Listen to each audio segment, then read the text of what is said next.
We're live. Boom. Amazing. What's up? What's up, Hunter? How How are you, you? man? Good, man. How are you? It's been a while. I'm good. A little tired. I caught up on some sleep today. A little busy. Everything's kind of crazy in life right now, but I'm good. No complaints. Good, good. It's good to hear. You've been, um, I've been trying to keep up with everything you've been doing, and I've, I feel like I've done a very like bird's eye view of what you've been doing, but I haven't like dug into the trenches too much. So Yeah. there's all kinds of different questions I have for you, but one thing, why don't we just start? So, because I'm sure there's lots of people that are going to watch this that have no idea who you are, even though you are a very popular dude. Um, but why don't you just give us a little introduction of who you are, and then we'll just kind of dive into our conversation. Sure. So I'm currently kind of an active, well, not kind of, but I'm an active investor, advisor, consultant within the Web3 ecosystem. I got started off in crypto in 2014. End of 2020, discovered NFTs, and by the beginning, quarter of 2021, became hugely confident where the market was going overall. Um, and I think kind of just from a technology perspective, not even on a speculative side of like art or asset based, but just understanding that the the the blockchain and what Ethereum was doing with providing NFTs as an app on top of the Ethereum platform was going to be greatly transformational or transformative to a lot of different industries. So got really excited, went really all in on the space. Over the last year and a half, I've founded a couple companies in the space. I'm active on a couple company boards. I've invested now in, I think, 25 companies as a angel investor. Um, Companies from Ready Player DAO to Looks Rare to Wagner United, of course, in Crawley Town. Um, and an added list of those also going to be announced here. I think one that'll come out in the next couple week or so will be that I'll be launching an iOS app that I've invested in. That'll basically be the first mobile first for NFT discovery and marketplaces. It's called Soho. And then the next kind of big thing that we're going to be announcing is the investment into a couple other ones that are around Yuga and Board API Club. So excited for that, but very active, huge, just, advocate of Web3, and really happy to have discovered it when I did in my life. Yeah, no, it's been super cool to uh see your journey play out, and more so from a backseat. I forget how I even ended up meeting you. I think it was in Punk's comic, or Pixel, Probably. whatever. The early days of their Discord is probably where I met you, the same place that I met Tropo. And just kind of, I just remember like every once in a while I'd reach out and ask a question or something, and you would help me out, or Tropo would do the same. And that was just kind of the relationship we had, and we every once in a while we DM randomly about different things, and it was always just fun to kind of continue to watch your what felt like, I don't know like when it happened, but you and Tropo both just kind of like took off, and and started like gaining a lot of attention like on Twitter. And I mean you were putting out, I think at the time you were putting out a lot of content around like your, I forget what you call it, was it the Morning Mint or Daily Mint, Yeah, or morning man. Morning Mint? That was, I remember those days, and I watched a lot of those videos too, and I think that probably was like, that was a lot of like value that you were giving to the community at that time, which I think definitely helped people like start to be like, oh, I should follow this dude, and then from there, it's been just kind of cool to see like everything that you've done, um, as far as like investing goes too. And I've always been curious. I've never like had the chance to ask you this, so I'm going to ask you this right now. Like how did you get started in that side of the the ecosystem or whatever is like actually like investing in these companies early on. And like, I don't know, like just how did that all become a thing that you started doing? So I think part of it is I've always been interested in possibly being able to be like a venture capitalist or an angel investor. Um, I think that interest kind of fueled me to put myself in the right position to have that conversation. Then I think on that first deal, because everybody around me knew I wanted to invest in companies, um, basically it was handed to me, and they're like, "Hey, do you want to invest?" And I was like, "Yeah." And then I was like, "Oh, now I'm hooked. I gotta do more of this." Yeah. Um, I think it also grew out of watching what was happening in the ecosystem, being like, "Oh wow, like you spotting what will be a valued asset, what has growth, and what will have product market fit." On the NFT side, started to become like really easy for me to look at and be like, oh, X asset will be higher in 2 weeks from now than today, or even tomorrow, kind of thing. And I was like, well, a lot of these companies are, and it's very different, right? Like looking at an NFT and see if it's going to go up is very different than looking at like a marketplace and be like, oh, this marketplace will have Yeah. success. But I do think that like within that, I understood the NFT space, the Web3 space. I have a technology background, I have an entrepreneurial background. Like, I was able to look at a lot of these companies and be like, all right, I have a very strong sense of how to position myself to gain, I guess, wealth and get return on my investment. So it really started with my first one, Ready Player Now. That was a smaller investment, and then we went from that into a couple other ones, so just like being active in a ton of conversations, meeting founders, being active. Like, if you want to get into investing, it's kind of the same thing for anything you want to get. You just got to talk to as many people, network. If you go to a party, don't just stay with like your friends. Like talk Mm-hmm. to all the people you don't know. If you're gonna go to a meetup or whatever, you're talking to people on Twitter, take the moment to like try to meet the people you don't know. Don't do it in like a pitchy or shilly way, but just like know people, Yeah. because it'll lead to opportunities if you're trying to invest. Yeah. No, that totally makes sense. And I this starts to become a pretty personal question, so obviously don't answer it if you don't feel like it. But where where is the money coming from that you're investing? Like, is this from like wins in the NFT space that have kind of allowed you to then have extra funds to invest in these other companies? Or I mean, obviously there's other ways that you could have a lot of money. Like, I don't know your background at all, so just curious. If you want to answer that one, go for it. Otherwise, say shut up and move on. Yeah, no.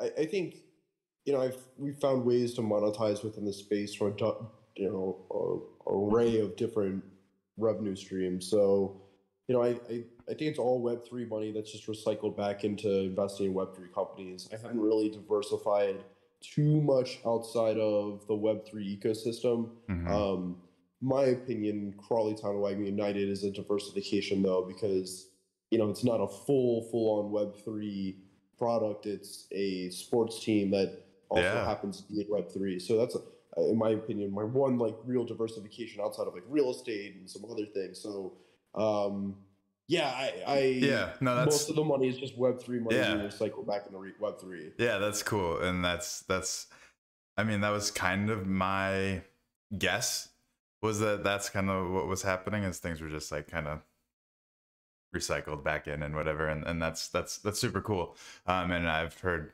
all kinds of different success stories of that. So like that's cool to see that how that has all kind of played out. Speaking of Wagme United and Crawley Town, I I gotta I'm so curious about all of what is going on with that. Um, Phil, do you want to just fill everyone in on like what Wagme United is, like where that kind of all came from, and then we can like segue from there into Crawley Town and what you're doing with them.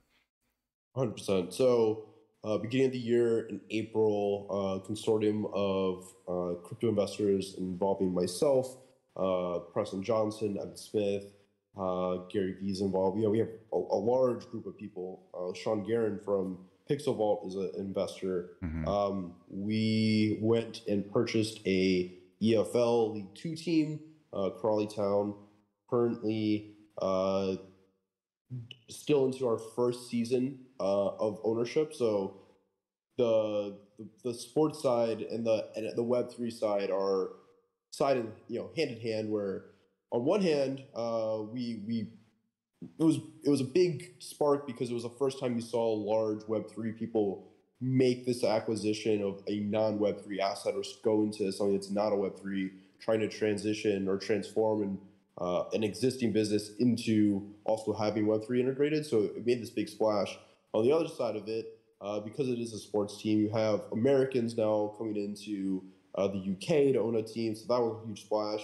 And then what we've done that's really unique is that within doing an NFT sale, owning those NFTs then allowed you to then claim a physical jersey, scarf, a hat, and get voting rights on decisions that were posted to fans. And obviously that Web3 strategy is just kind of scratching the surface. There's far more things that can be done with it. But it's truly kind of us looking at an industry and saying, oh, that's amazing. We love football. We love the sport. We think that there's a unique business model there. We can come in and improve the team from a players and staff and infrastructure standpoint. What happens, though, when you integrate Web3 into the business model and now you have this new revenue stream and this new dynamic for how fans engage with you and the team and how you can gamify certain aspects of it. So it's a very new direction and it's very exciting. Yeah, it's super cool. As soon as I found out about it, I loved it, and then I think I honestly I probably just kind of forgot about it and didn't actually I never ended up picking up anything honestly, which is sad because I was really excited about it when I first found out about it, and then it's kind of like circled back onto my radar. But what is happening from a Web3 side right now as far as like are people like viewing the games together, or like is there like a community of Web3 people that's like being formed, or like what's the dichotomy of like what is it's super interesting. I tell people that it's a two-way road.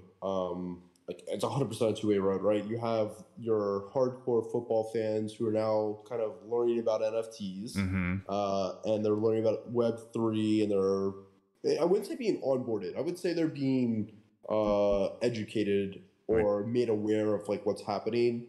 And it's not in like you have to have an NFT to be a fan of the team or watch the games. Like you can still go about your normal day to day, but it does offer this new dynamic. It just puts it on their radar.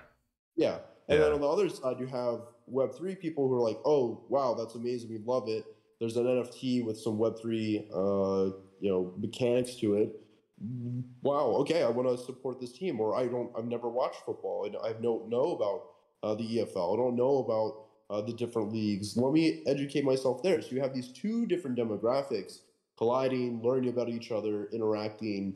It's been, in my opinion, it's been really interesting to watch the two interact. And I think there's been, in some cases, like, it's interesting, like a UK football fan has a very different sense of what's normal for them, like even like look at like buying like the Bored Ape Yacht Club NFTs. That to a Web3 person's like, oh, that's amazing, that's awesome. Your average UK football fan might look at that and be like, yeah, that's crazy. Why are you doing that? So it's just been super cool to watch everybody have that dynamic, learn about each other. But in most cases, it's been very constructive of, oh, wow, that's cool. It's interesting. Explain that. A lot of culture stuff colliding. Yeah. No, that is cool. And that I mean, that answered exactly kind of what I was curious about. And bringing like both sides of the culture, like the Web3 culture to the football culture and the football culture to Web3 is that's like a very interesting like dichotomy, and because they both have like very strong, at least like strong like initial impressions that people like think of when they think, if they think of like a football club, you think of, well, at least I think of like Green Street Hooligans or like something like that. Um, like exactly like where my head goes, anyways. And then when people think of Web3, a lot of times they think of like just the degens and all the rug pulls and scams and stuff. Right. So it's like it's cool to like see like obviously there's a lot more to both sides of those things than what's on that surface level, and it's cool that it's like kind of being blended together, and Right. you're kind of experiencing it firsthand and getting a taste of both sides of it, which is I bet has been super interesting. You're in London right now, correct? I am. I'm in London. It's 10:20 here currently. I'm kind of it's been weird with the whole time change stuff. So we're, there's stuff happening in America currently. Yeah. Like football's still on. It's 11, and it's what, the second quarter of the Seattle game. So it's just weird. It's been interesting from my perspective to come over here and spend time. Yeah. How long have you been spending time over there, like at a time?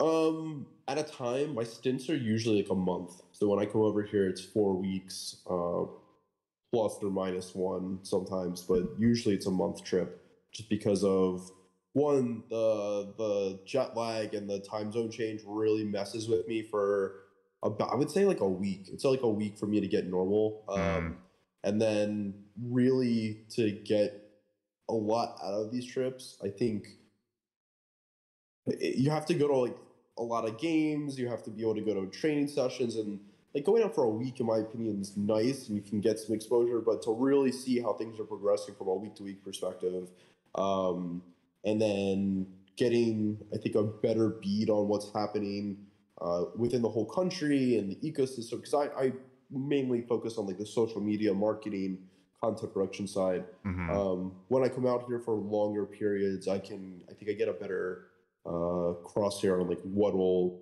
do well and how we can change ourselves to do better here in the UK, and then globally it's easy kind of from anywhere to understand what you need to do. But yeah, I like the long trips. It's nice. Yeah, no, I bet you that would be fun. Like, obviously, the jet lag definitely does take some time to get over, but the a more extended trip anywhere, I think, is more enjoyable than just like a quick in and out kind of trip. So, um, Yeah. and it makes sense that that would help with what you're doing. So that mainly what you're focused on, with Crawley Town is their social media and marketing. Is that what you're saying? Yeah, so I currently am here with two of my employees, who are they do TikTok, video editing, social media posts, um, and they're kind of going to practices or games or with me, and we're making content for the WagMe account, and trying to work with, I think, Crawley Town social media account to figure out their strategy. There's a lot of moving parts, I would say, on the social side. There's a lot of different people that do different things. Yeah. That's kind of my focus. And then I don't know. I'm kind of like an owner that is active within a lot of things, and I think after the last couple of weeks, I would say I'm focusing in on like what I want to do actively and ongoing. Um, it's been fun to like see all the different things that go into running a team. Yeah. Um, and then I'm also here. Preston, the chairman, is Yeah. also with us here at the apartment, hanging out. It's been awesome. It's been good. Whenever people ask me about it, like, what do you do and how are things going? Um, I kind of have the same bottled answer of like, oh, it's crazy, not what I expected, super fun, would do it a million times over.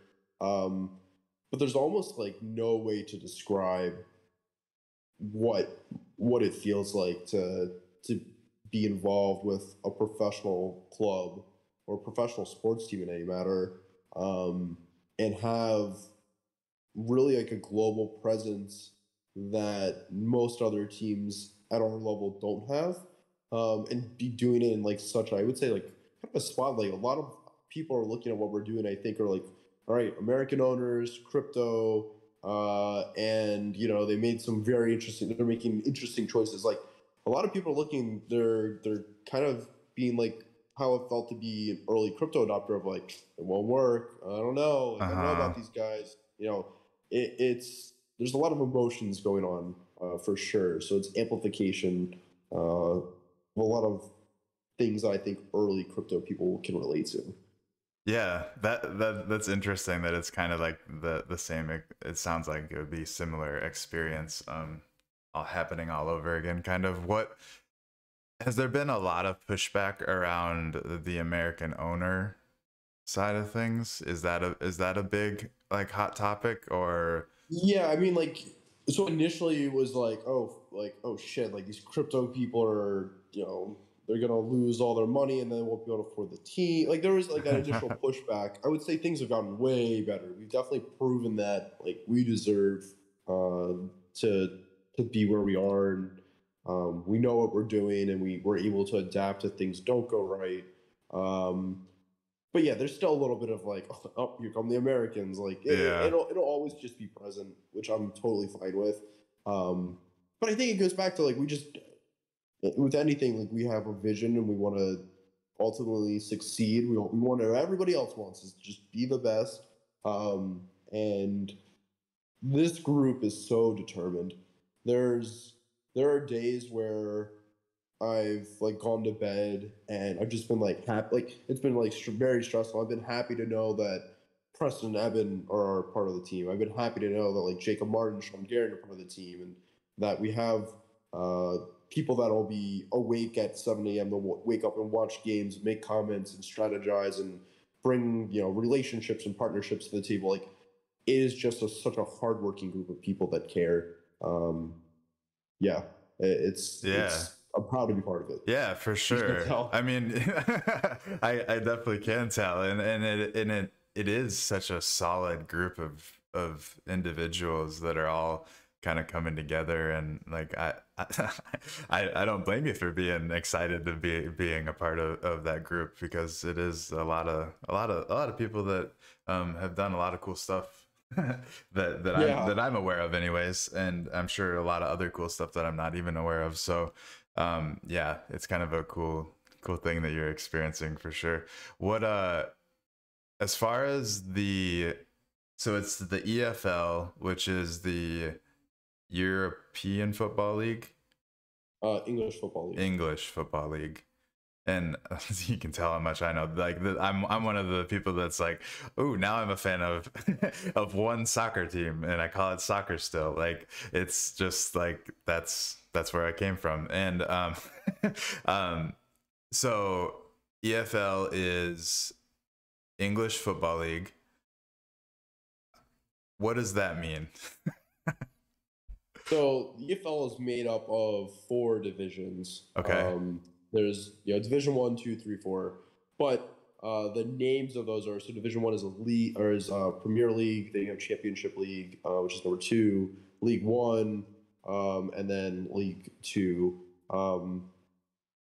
Division, I said that wrong. So Premier, Championship, League 1, League 2. We're a 4th division team, so League 2 all the way at the bottom. And then it's interesting, where I think a lot of people don't understand this, and this is probably the most interesting thing for most people who are learning about it for the first time, is, there's zero risk from, in my opinion, like an NFL team or an NBA team. There's not a lot of risk to having a bad season, besides you might lose some fans, you might lose some merch sales, might be a little bit harder negotiating some marketing, sponsorship deals, whatever. Yeah. But there's not a lot of risk on the line as far as like, oh, we finished last. Like there's no penalty next season. Next season you come back and win it, right? Yeah. In football over here, if you come in I think for most it's bottom two positions, but if you finish at the bottom of the table, you go down a league. And there, not only is there you know, it's bad because you now might be playing worse teams that don't have as much fans, and people don't want to go to as many games, and people aren't as enthused about it. But there is a huge financial incentive to be in a higher league. There is also a huge risk in the fourth division where relegation out of the fourth division takes you into national league, which is not, you fall out of professional football.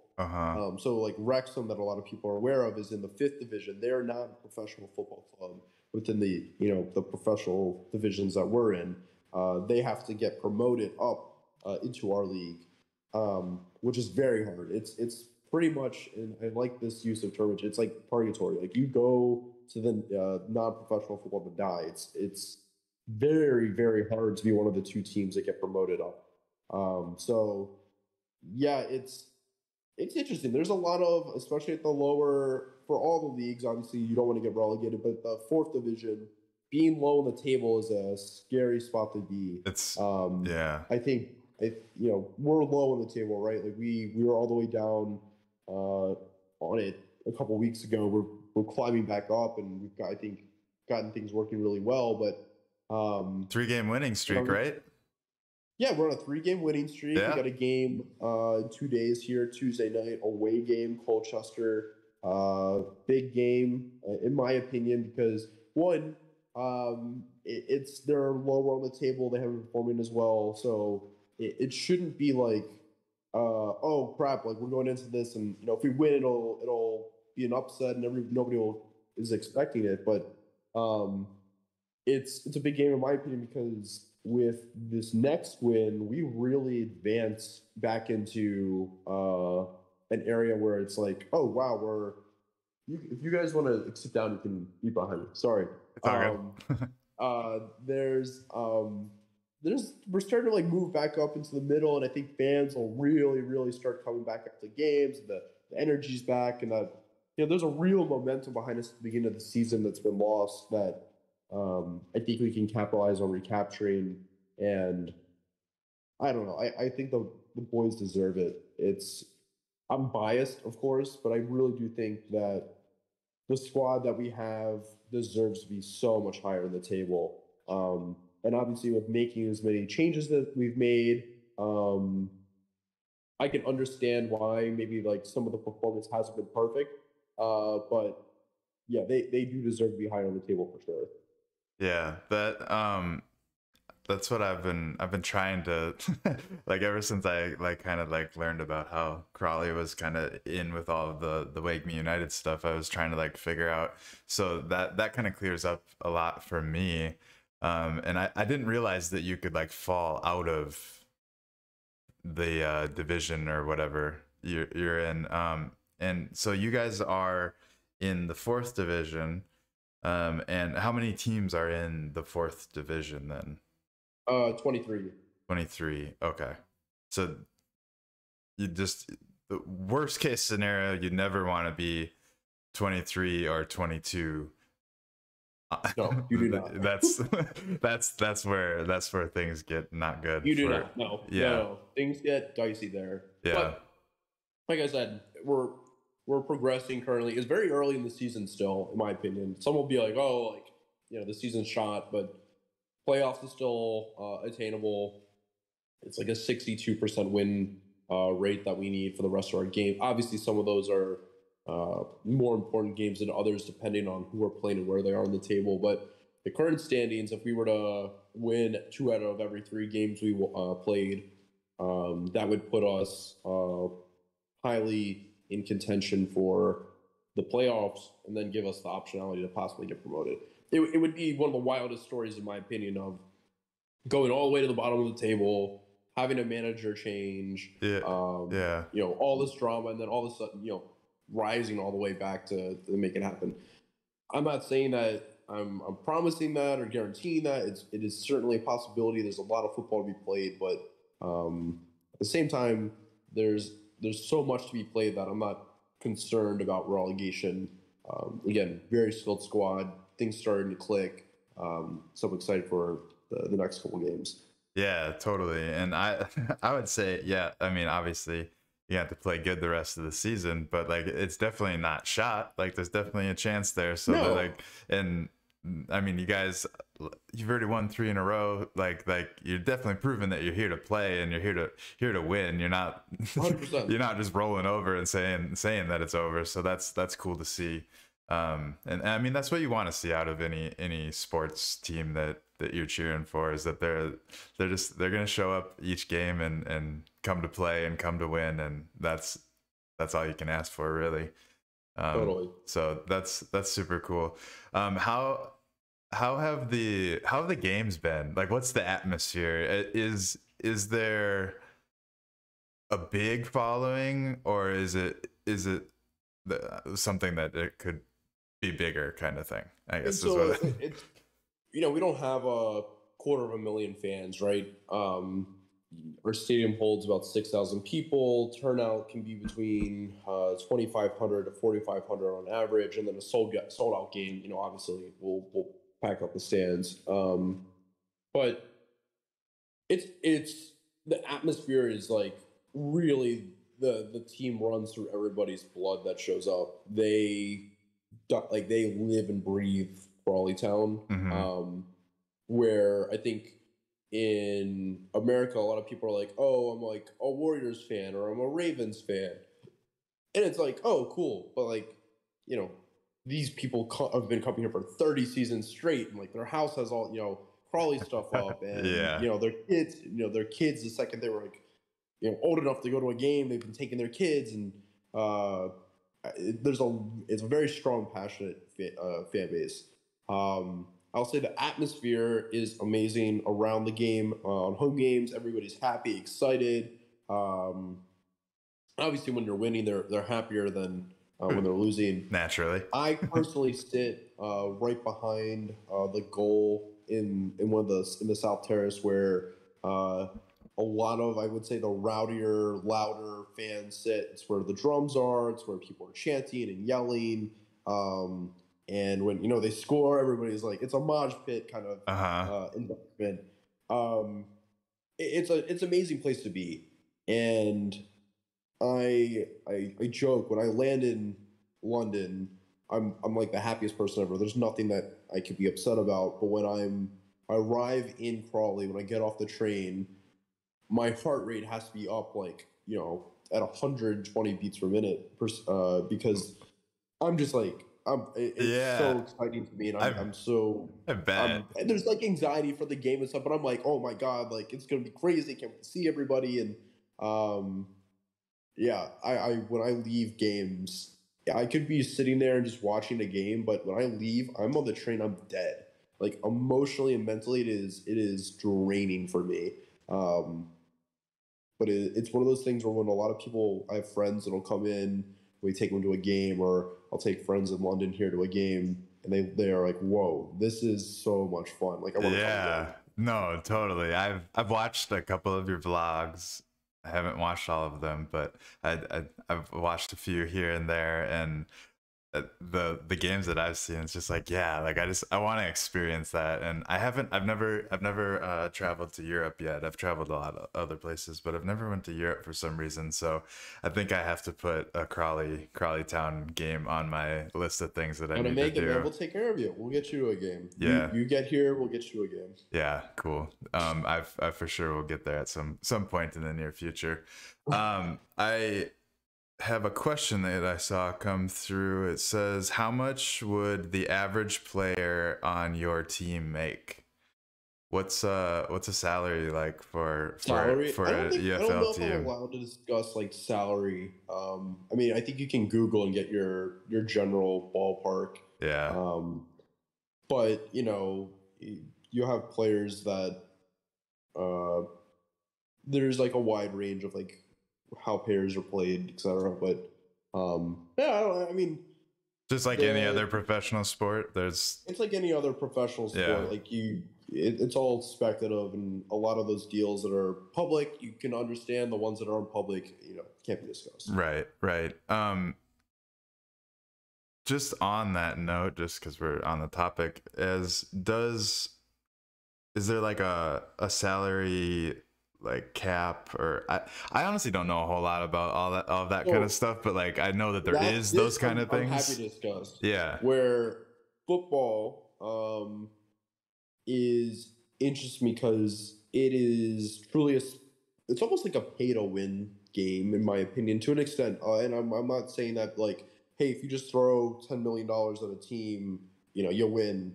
That certainly increases your odds. I think we've invested greatly in players, and you can be like, oh well, then why aren't you number one in the league? I think there's a lot of dynamics that play into this. You have players that they're new and there's a new style and strategy and they're learning how to play with each other. That certainly is different than, hey, we have this team, we're gonna sign two new strikers, but we're gonna get the absolute best strikers that we can afford. We're gonna pay, we're gonna find two strikers, we're gonna spend $2.5 million on them. We just want an automatic promotion to the next league kind of thing. That dynamic of, hey, we just added two people, now the rest of the team still understands how each other plays and that they just need to get the ball to these strikers kind of thing. Way different than we've really changed a lot of things.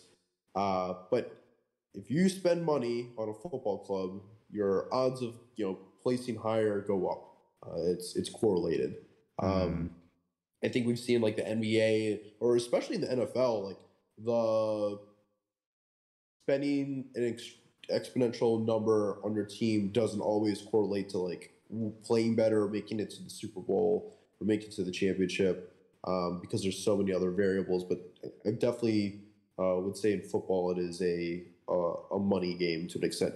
Where I get excited is that we've come at this from a great traditional business of a sports team works. For us, we're happy to be people that come in and optimize the day to day of how the team is run and the financials, but also understanding that implementing Web3 is a new revenue stream. It's a revenue stream that no other club in the league has, so that puts us in a unique position. And then also understanding that because we want to be the internet's team, that also means that we're going to be addressing our fan base a little different tone and unique way, where we want you to be a fan if you live in Florida. We want you to be a fan if you live in Japan. We don't think it should be geographically locked, where a lot of the fans, or a huge majority of fans that are in our league, their fan base is within miles of their stadium. It's not like all UK kind of has different teams that they support. Here it's very geographically based. So with the social media approach, with the partnerships, brand collaborations, think about how much, I'm sure you're thinking like, sorry to cut you off, but like how much like more merch you can move if your fan base is not just that one region. Basically, it's now worldwide to some extent. Like I think like obviously that's something you guys would be thinking about. Is there other ways that like that's gonna bring in more revenue, and then does that translate then obviously then to you guys have more money that you can spend on players and et cetera, as in is that how the more money you have, the more you can buy more expensive players, you can build new training facilities, you can bring in new dietitians, trainers, whoever, might different coaches, like you can spend more money to have a better infrastructure. So making more money is good. Yeah, that's cool. That and it'll be cool to see like how being the internet's team kind of like plays out. And does being a part of the Wagme United side of all of this, what does that look like? It's like owning an NFT, I obviously assume, but what does that get you? So it gets you a physical claim. So you get an actual, like a really nice, like real Adidas Wagme United jersey. Those jerseys, they're dope too. They got the Yeah, squiggle it's on got a it, Crawley and squiggle on it. If yeah, you're an NFT fan and you want some like really cool merch, it gets you a Chromie squiggle jersey, which look amazing. I'm sitting here. I don't even know where mine is. It might be downstairs, but I could pull up a screen share of like. yeah, pull up a screen share and throw that up. Like it's a super cool looking jersey. Gets you an Adidas scarf with the Wagner United stuff on it, and then as well a hat. So those three items are like they're all like super high quality. They're from Adidas. They incorporate the Chromie squiggle, so like that's dope. And then on the I would say mechanic side, for what we've done so far, because we have I would say we have big visions for how Web3 integrates into this when we're ready. But what I'll go into now is that we've also holding that NFT is like a verifiable way that you are a fan and that you are an owner of that NFT, right? So you can say, all right, hey, Wagner United has a vote for all holders. What should who should we sign as a player? What position should we sign as a player? That's an actual one we did. So we went to the fans. We said, hey, we're gonna sign one more player. We're gonna spend whatever. I don't even think we said the number. Just tell us. We're gonna allocate a portion of those funds. What position should we sign? And at the time, we had been signing a ton of strikers, and so I think the majority of the fan base is like, hey, we want a midfielder or a defender or a goalkeeper, and they all voted. And if I recall correctly, it was a midfielder. And so they voted, and I think like 3 days later, it was very quick. We signed a midfielder. That's awesome. And like we followed it. So other votes like that, putting those up for the public that are owners of the Wagner United NFT to have influence on what we're doing is super unique. You don't see clubs doing that.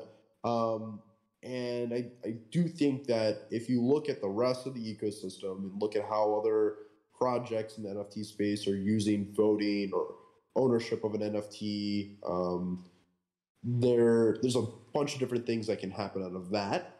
And I also think that with the people involved here, when you look at, Sean Garion's absolute gamification genius.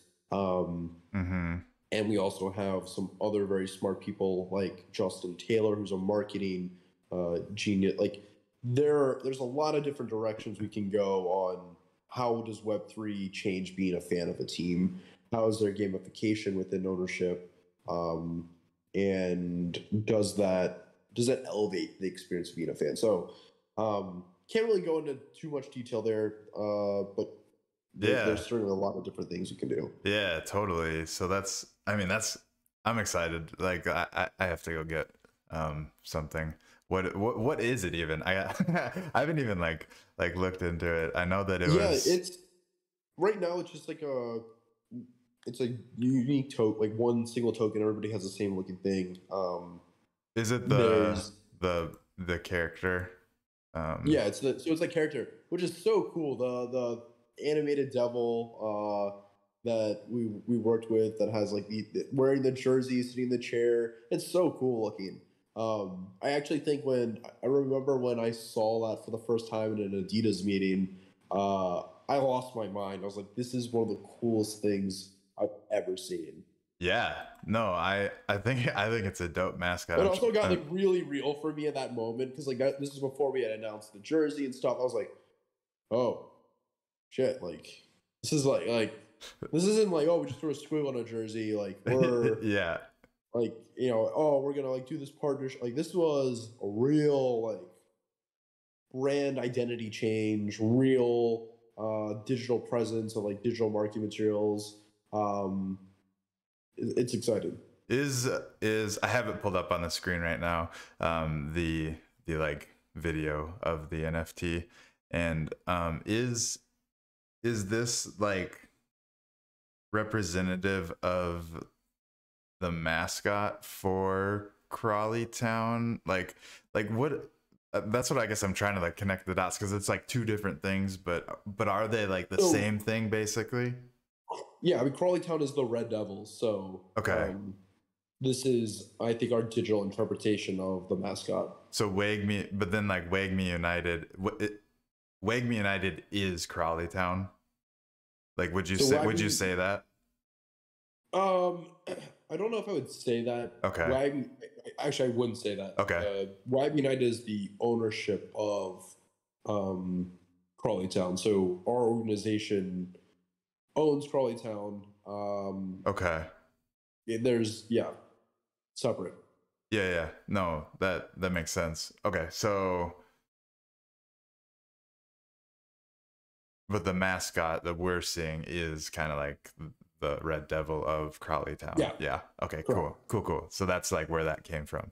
Um does the disc in like the, I'm assuming there's a Discord, like do they do like watch parties of the games or anything like that? There's watch parties. So like we'll do some like audio casts. We'll do there's like group chats that are going on. Like I'm sure if you go in there right now, like there's conversations happening.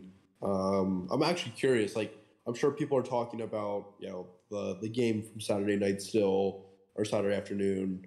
I'll hop in there time to time. It's my thing is like I try to have my exposure to the team via when I'm here in person or through like social media, through TikTok or Instagram with photos and stories.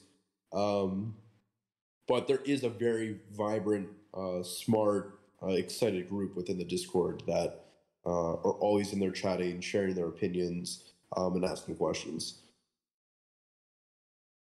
Yeah, I don't think I've gotten into that Discord yet, but I would check it out, just more so just to kind of learn about what the team is all about and everything, because like you said, it's kind of cool. It's like it's the first. I will say this though, like if you're an NFT person listening to this and you're like going into the Discord, you have to remember like it's also like I would say 99% of NFT people's experiences are the same with like their Discord, where you Mm-hmm. go in, it's floor talk, it's about IP, it's about what's the next roadmap item.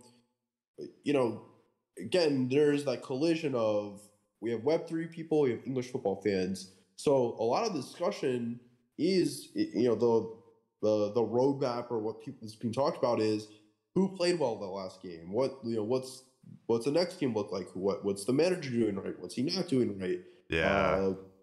And opinions are strong. Like, I think I love that. I love that though. I love that it's different, and I love that it's strong oh, opinions. it's so different. It catches people off guard. It definitely catches people off guard. Like, uh, there's a level, there's just a different level and a culture change that you have to be expecting and ready to know that when you go in there and you say like, oh man, like NFTs are going to change the world.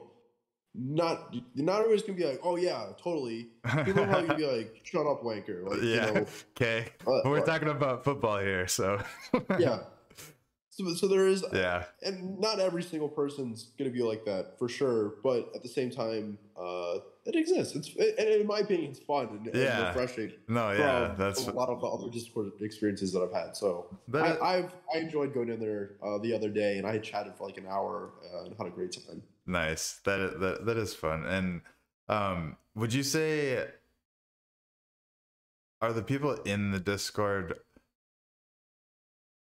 what am I trying to think? Like, are Crawley fans that don't care about the NFT in there, or is it Crawley fans that also have the NFT that are in there, plus NFT people that are now interested in Crawley? It's a mix. It's a mix. It's a mix. Yeah. I would say like it's a little bit heavier weighted towards like Crawley Town OG fans that are in there, and now this is kind of like their communication forum through text channels. Cool. I was actually kind of hoping that was like the answer, is that they kind of like realized that this is where they could all kind of communicate together as a fan base.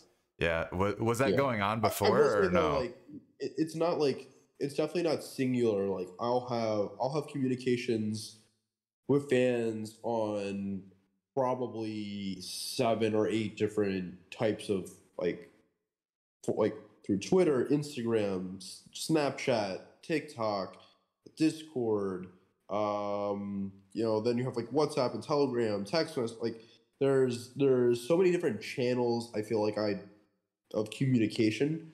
The Discord is certainly like the one area though where it's like a hub of some sorts where a lot of people go to discuss or see what's happening. Right. Gotcha. Cool. We're coming up on an hour, and I don't want to keep you too late into your night. But this has been fun to learn about, and it's cool to see this like integration between sports and Web3, which I've always thought is somewhere that it could be done. So it's cool to be seeing it happen. In my opinion, I think a lot of other teams in the EFL currently are all looking at us and going, "Oh, okay, well maybe we do need to pay attention," because if we are successful and we do find a way to become the internet's team and we do start to gain global adoption and the NFTs are a unique revenue stream to our club, a lot of other teams are going to be at a disadvantage where we're like, great, if we have an extra $1 million or $2 million a year to spend on players, we should be advancing or increasing in infrastructure and performance. Now at the Premier League, obviously, like we're still chump change to what they have and what they're spending, but at that level, if they can increase their revenue or their profitability by 10%, that is a significant revenue change to them. So they, I think, are all considering having this discussion. And I think from a global and all sport categories that you want to look at, everybody's kind of asking themselves, all right, well, where do digital assets, where do NFTs, where do tokenomics fit into what we're building? Mm-hmm. I don't think we've seen, and I'm not knocking what Wagner's done, I don't think we've seen like the end all be all of here is the number one way to do it. I think we're still progressing and building things right now that will challenge the very top of like, hey, this is it, like this is how you do it. And we've really figured it out. We've created a platform and a model, and it works well. But I think everybody's going to be experimenting. I think you see in the NFL, the NBA. I don't think it ends up being just Top Shot. Like I don't think it's just like, oh, we made player collecting cards digital. Oh, we didn't. It's not. Hey, like we made your tickets all digital. Hey, like it has to be so thoughtful. It has to be so intentional with doing it. It has to be sustainable. It has to be something where the value is derived. Really, the value has to be given to the fans. It's not extraction.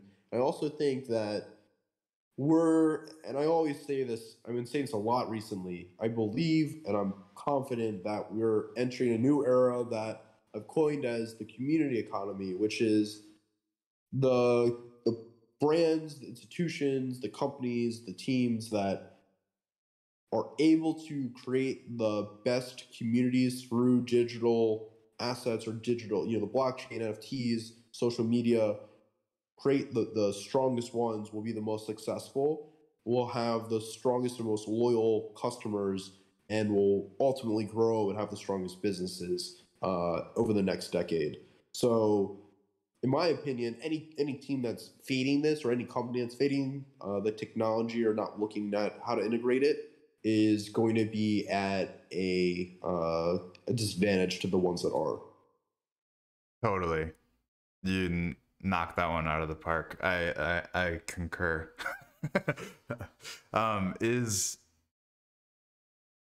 Is what you guys are doing with Crawley, so the other teams in the league are paying attention and noticing at least, would they, like, if they decide, yes, we want to do something like this too, how are they going to go about that? Like, is that something that they could reach out to you guys to like guide them is that something that you guys are open to? I don't know. I'm just kind of like throwing things out there, but like Yeah. it's like that's like the step that I would wonder is like how would a team then go from, oh yeah, we want to do it like they're doing it for our team, but now what? Trying to think how to answer this. Mainly because one, like I don't think we want to be inhibitors of adoption, right? If Mm-hmm. there's a team that's like, hey, we're interested in doing this, I don't like. There's no reason to be like, good luck. Like, Yeah, I yeah. think there's certainly an olive branch that's extended. We want to see the technology be implemented correctly, and um, I think at the other time we're looking at ways where I think there is a scenario where we're kind of like the number one at what we're doing, and that also comes with its own advantages to teams coming to us to want to know how we're doing it or work with us, etc. So um, I think I've discussed with other people within the football industry. I've spoken at a couple conferences here in London, talking to football clubs about NFTs and explaining how they can be used, bad examples, good examples, tokenomics, etc. Uh, I think there's just no reason to inhibit the technology adoption. So, in my opinion, I hope to see every team using it in a model that's sustainable and makes fans happy. Yes, totally. I think that's cool. And I think that's cool that you're there and like present in this new community that you can kind of help spread the word about how it can and should be used and probably shouldn't be Yeah, used. And I think you're a great spokesperson for that. For appreciate that. just because I know that you know what you're doing and have experienced a lot. So it's cool. It's cool to see that you're doing that. Is that something? Is that topic something that's been coming up before you, or are you kind of like bringing this to the stage of like, hey, you guys should think about this? Did that make sense? I mean, we saw social tokens hit a couple of the Premier League teams, right? So that's like they're aware, and there's some teams that have tried to execute Web3 uh, into their teams, but uh, I don't know. I think you could look at everything across the world and be like, yeah, NFTs are now a discussion. Everybody's aware of them. Yeah, It's just it's present. yeah, yeah. It's kind of crazy that how fast that seems like it kind of happened is like it went from feeling like you're one of the only people that knew what NFTs were to all of a sudden everyone is talking about NFTs positively or negatively, but it's like it's a Yeah, no, it's in everyone's vocab now.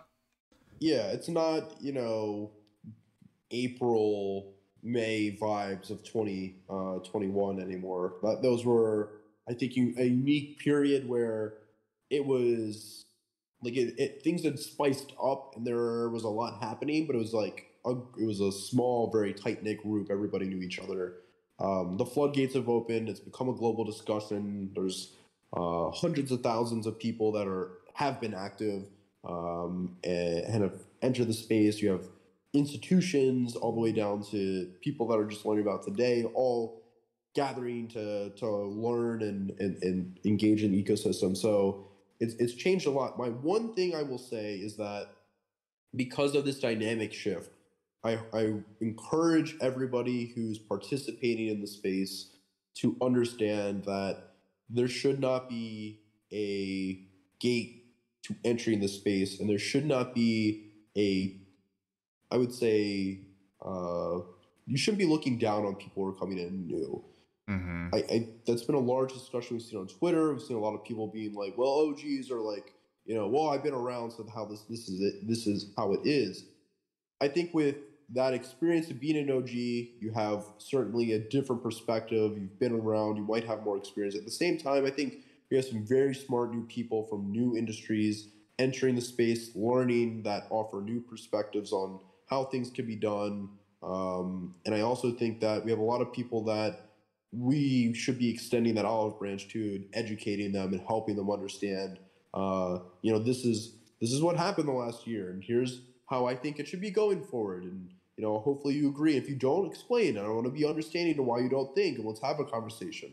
Um, I think there's just a lot of constructive things that aren't happening because there is this whole, well, no, I was here last year, Yeah. kind of happening. Yeah, I feel that a lot, and I think it's something that obviously should change, because like, I mean, yeah, you were here a year ago, I was here a year ago, that doesn't mean I know shit.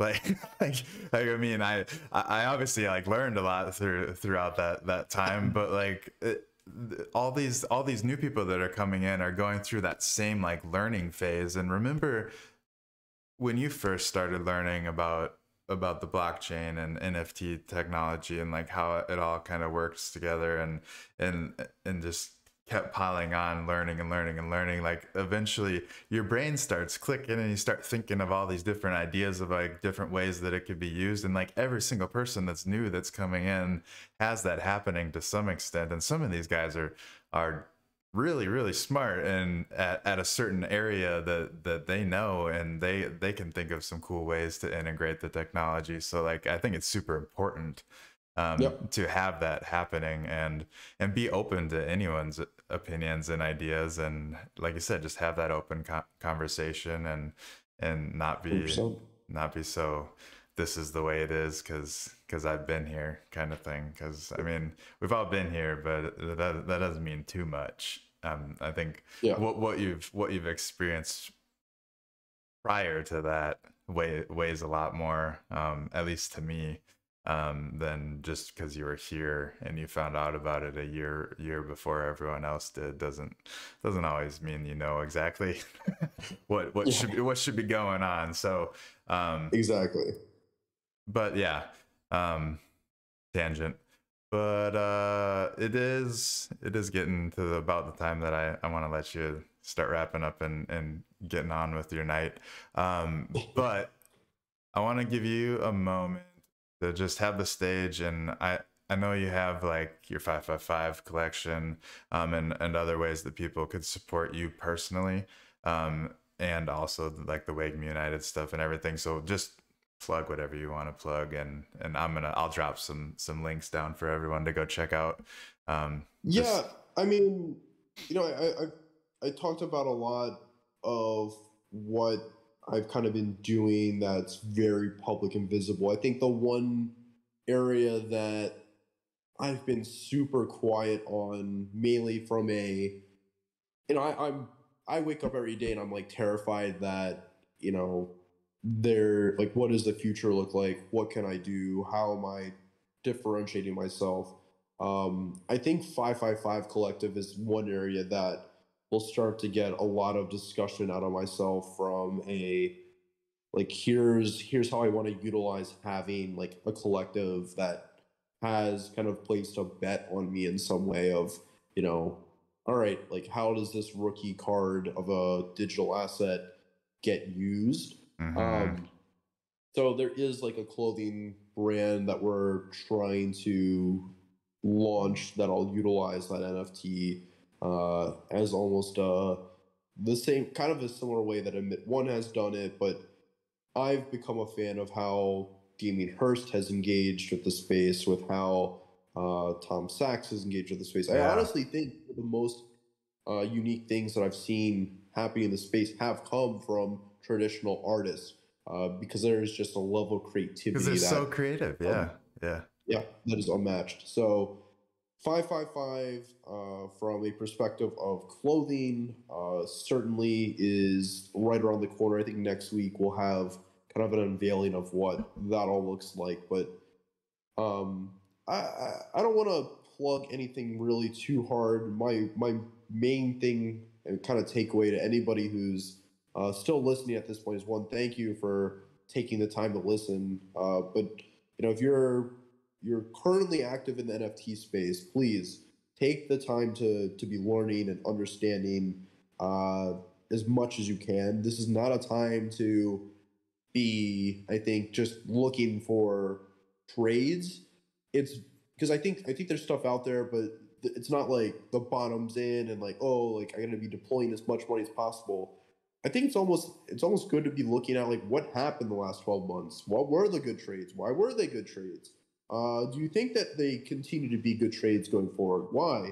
Um, Asking those sort of questions, educating yourself, listening to podcasts like this, listening to podcasts from other individuals, writing everything down they say. When you hear an acronym you don't understand, writing it down and trying to understand what that is, and just educating yourself. This is the best learning period that you could have, because if this plays out the way I think this plays out, you're going to have a couple months, 12, 18 months probably, before you're going to be in a position where you're just at such an advantage to all the next wave that comes in. You'll be able to capitalize on it. So take it slow. Don't rush yourself. Don't act like, hey, I have to make a flip today. I have to educate myself because I'm only going to have like a week. Like, just focus yourself on learning, and there's going to be so much opportunity that comes to you over the next year or two. Yeah, well said. Well said. We will end on that. Go educate yourself. Get educated.